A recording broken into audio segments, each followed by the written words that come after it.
আসসালামু আলাইকুম প্রিয় প্রবাসী, স্বাগতম জানাচ্ছি আপনাদেরকে ইউটিউব চ্যানেলের প্রবাস খুঁটিনাটিতে। আজকের ভিডিওতে আমরা জানাবো মালয়েশিয়াতে নতুন করে কলিং ভিসা 2025 সালে কি সত্যি চালু হয়েছে নাকি এখনো এসবই গুজব। ভিডিওটি শেষ পর্যন্ত দেখবেন, আপনার ভুল সিদ্ধান্ত জীবন বদলে দিতে পারে আপনার।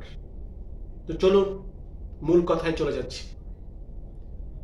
কলিং ভিসা কি প্রথমে জেনে নেই। কলিং ভিসা আসলেই কি?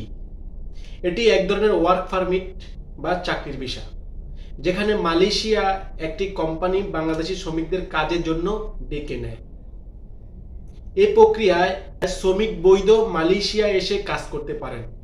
সাধারণত এটি বাংলাদেশ ও মালয়েশিয়া সরকারের যৌথ চুক্তির মাধ্যমে চালু করা হয়, যেমন G2G প্লাস পদ্ধতি। এটা আপনারা আগেও জেনে থাকবেন। 2025 সালে বর্তমান অবস্থা কলিং ভিসার। অনেকে এখন জানতে চাইছেন আপনারা, 2025 সালে কি আবারও মালয়েশিয়া কলিং ভিসা চালু হয়েছে?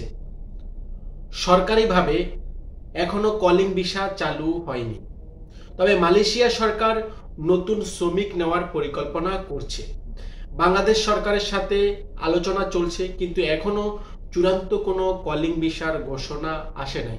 এই সুযোগে কিছু অসাধু এজেন্ট বা ব্রোকার ভিসা দিচ্ছি, টাকা দেন, কলিং ভিসা নিচ্ছি। দয়া করে এমন কোথায় বিশ্বাস করবেন না। এখনো মালয়েশিয়া সরকারের পক্ষ থেকে প্রথম সারির কোনো গণমাধ্যম বা মালয়েশিয়া কোনো টেলিভিশন চ্যানেল এই বিষয়ে এখনো কোনো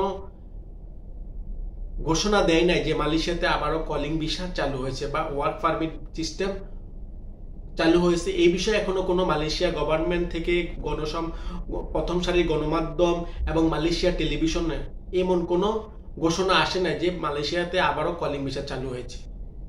তবে পূর্বের অভিজ্ঞতা থেকে বলছি, 2022 এবং 2023 সালে বাংলাদেশ থেকে কয়েক লাখ শ্রমিক মালয়েশিয়ায় গিয়েছিলেন G2G পদ্ধতিতে, যেটাকে আমরা কলিং ভিসায় চিনি।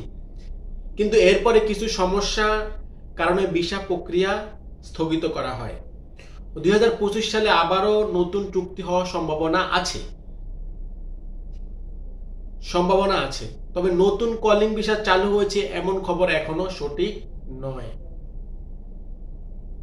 আপনাদেরকে আবারও বোঝানোর জন্য বলতেছি, নতুন কলিং ভিসা খোলার সম্ভাবনা আছে, কিন্তু এখনো ঘোষণা আসে নাই যে কলিং ভিসা চালু হয়েছে, এত তারিখ থেকে চালু হবে, এত তারিখ থেকে কাজ হবে। এইরকম কোনো ঘোষণা মালয়েশিয়ার প্রথম সারির কোনো গণমাধ্যম প্লাস টিভি চ্যানেল থেকে আসে নাই, বা মালয়েশিয়ার আইন শৃঙ্খলা, মালয়েশিয়ার পররাষ্ট্র মন্ত্রণালয় থেকে, স্বরাষ্ট্র মন্ত্রণালয় থেকে, মানব সম্পদ মন্ত্রণালয় থেকে এরকম কোনো ব্রিফিং আসে নাই। তাই যারা কলিং ভিসায় মালয়েশিয়াতে আসতে চাচ্ছেন তাদেরকে বলবো একটু অপেক্ষা করুন, তবে প্রক্রিয়া দিন। মালয়েশিয়া গভর্নমেন্ট বাংলাদেশ নতুন শ্রমিক নেওয়ার সম্ভাবনা আছে, তবে কবে নাগাদ এটা চালু হবে এই বিষয়ে এখনো কোনো চূড়ান্ত আপডেট মালয়েশিয়া গভর্নমেন্ট থেকে আসে নাই। বন্ধুরা, মনে রাখবেন, মালয়েশিয়ার মতো দেশে বৈধভাবে আসা অনেকটা গুরুত্বপূর্ণ।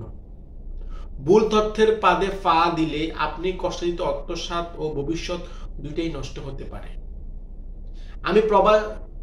আমি আপনাদেরকে, প্রবাসীদেরকে বারবারই বলি, আপনারা মালয়েশিয়াতে আসবেন কলিং ভিসা অবশ্যই, কিন্তু জেনে বুঝে স্বজ্ঞানে সবকিছু যাচাই বাছাই করে আপনার আসা একান্তই গুরুত্বপূর্ণ। নইলে কিন্তু আপনার কষ্টার্জিত অর্থ বিফলে যেতে পারে এবং আপনি বিপদগ্রস্ত হতে পারেন। আমি প্রবাস খুঁটিনাটি চ্যানেলের পক্ষ থেকে আপনাদেরকে পাশে আছি। নতুন কলিং ভিসা চালু হলে প্রথম খবরই পাবেন এখানে। তাই চ্যানেলটি সাবস্ক্রাইব করে পাশে থাকুন। ভিডিওটি আপনার প্রবাসী বন্ধুদের সাথে শেয়ার করুন। ধন্যবাদ সবাইকে। আজকের মতো বিদায় নিচ্ছি প্রবাস খুঁটিনাটি ফেসবুক পেজ ও ইউটিউব চ্যানেল থেকে। আসসালামু আলাইকুম ওয়া রাহমাতুল্লাহি ওয়া বারাকাতুহু।